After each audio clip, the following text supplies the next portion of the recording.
amigos de Ronda la Palabra, yo soy Luisa Fernanda. Y yo soy Aileen. Y juntas somos Ronda la Palabra. Hace rato no estábamos juntas para cantar. Hace mucho rato, ¿verdad? Y hoy vamos a cantar juntas una canción llena de sonidos de animales.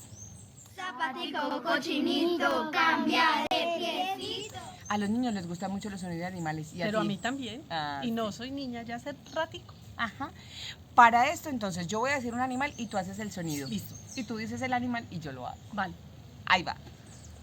Pero fáciles, difíciles o difíciles. Podemos empezar con fáciles, muy fáciles, y terminar con difíciles. Listo. Miremos a ver cómo nos va. Listo. Vengan a ver mi finca, vengan todos. Vengan a ver mi finca, es hermosa. Voy yo. El pollito hace así, Pío, pío. y el gallo hace así. Opa, cámara, opa, cámara, opa, opa, opa. Opa, cámara, opa, cámara, opa, opa, opa. Vengan a ver mi finca, vengan todos. Vengan a ver mi finca, es hermosa. La gallina hace así, pa, pa, pa, pa, pa. Y el gato hace así, ñau. Opa, cámara, opa, cámara, opa, opa, opa. Opa, cámara, opa, cámara, opa, opa, opa.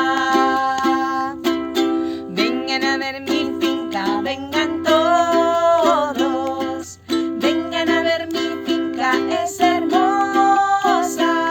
El perrito hace así, ruff, ruff.